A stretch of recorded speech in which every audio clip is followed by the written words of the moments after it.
தேவனுடைய பரிசுத்த நாமங்களுக்கு துதிகன மகிமை எப்போதும் உண்டாவதாக. அவர் ஒருவரே எல்லா துதிக்கும், எல்லா கனத்துக்கும், எல்லா மகிமைக்கும் உரியவர்.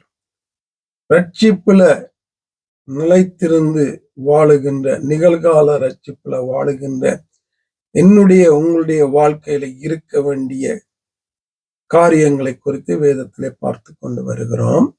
மத்தேயு 18ஆம் அதிகாரத்திலே என் ஆண்டவர் 1வது வசனம், அவ்வேளையில் சீசர்கள் இயேசுவினிடத்தில் வந்து, பரலோக ராஜ்யத்தில் அவன் பெரியவனாயிருப்பான் என்று கேட்டார்கள்.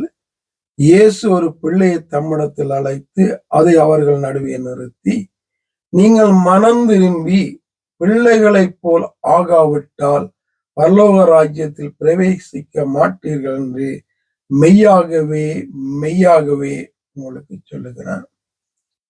பரலோக ராஜ்யத்துல ஒருத்தன் போய் சேரணும்டா, முதலாவது அந்த மனிதனுடைய வாழ்க்கையில ஒரு மனம் திரும்புதல் இருக்க வேண்டும். மனம் திரும்பி அங்கே ஆண்டவருக்குள்ளாய் அவன் ஒரு சிறு பிள்ளை போல மீண்டுமாக பிறக்க வேண்டும், மாற வேண்டும், வாழ வேண்டும் என்பதாக என் ஆண்டவர் சொல்லுகிறார். மனம் திரும்புறது என்று சொன்னா, திரும்புறது என்று சொன்னா, ஒரு ஒரு இலக்கை நோக்கி போய்கொண்டிருக்கிற நாங்க அதை விட்டு மற்ற பக்கமாக, மறுபக்கமாக, எதிர்பக்கமாக திரும்புகிறது. இதுதான் மனம் திரும்புதல். உலகத்துக்கு பின்னாக போய்கொண்டிருந்த நாங்க இயேசு என்கிற அந்த தெய்வத்தை கண்டவுடன், ஏற்றுக்கொண்டவுடன் மனம் திரும்புகிறோம். உலகத்தை விட்டு, உலக ஆசைகளை விட்டு, இச்சைகளை விட்டு, உலகத்துக்குரியவர்களாய் வாழ்ந்த நாங்க இப்போ பரலோகத்துக்குரியவர்களாக திரும்புகிறோம். உலகத்துக்குரிய பாதையில போய்கொண்டிருக்கிற நாங்க இப்போ திரும்பி பரலோகத்துக்குரிய பாதைகளை போகிறோம், வாழுகிறோம். இதான் மனம் திரும்புறது. தெய்வத்துக்கு ஏற்றாக வாழுகிறது மனம் திரும்புறது. இப்படி மனம் திரும்புகிற ஒரு மனிதன் சிறு பிள்ளையை போல ஆகாவிட்டால், சிறு பிள்ளையை போல ஆகிறதுன்றா எப்படி?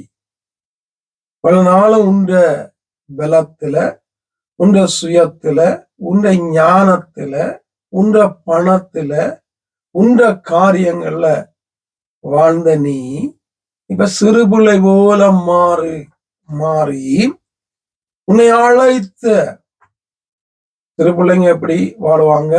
அவங்களால ஒண்ணும் செய்ய முடியாது, அவங்களால வாழ முடியாது, சம்பாதிக்க முடியாது, தனியே நிற்க முடியாது, ஒரு காரியத்தை செய்ய முடியாது.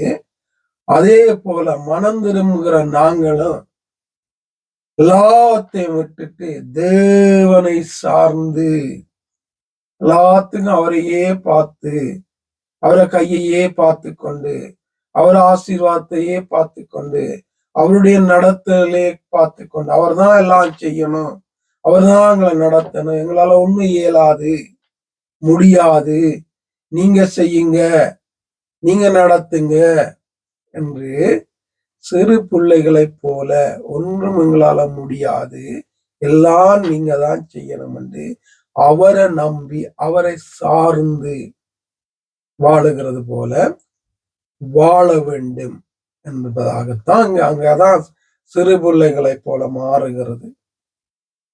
எப்பயும் சிறு பிள்ளைங்க அப்பா அம்மா தான் சார்ந்து இருக்கும். அதால தனியா சுயமா காரியங்களை செய்ய முடியாது. அதற்குரிய பலன் இருக்காது, ஞானம் இருக்காது, காரியங்கள் இருக்காது. ஆனா சிறு பிள்ளைகளை போல ஆண்டவரை ஏற்றுக்கொள்ற நாங்க எல்லாத்துக்கும் அவரை சார்ந்து, அவரை நம்பி, அவர் சொல்லுகிறத கேட்டு அதன்படி வாழுகிறதான ஒரு வாழ்க்கை இருக்க வேண்டும் என்று என் ஆண்டவர் சொல்லுகிறார், எதிர்பார்க்கிறார். மனம் திரும்பணும், சிறு பிள்ளைகளைப் போல ஆகணும். அந்த மனம் திரும்பின அந்த வாழ்க்கையில அவரோட வாழணும்.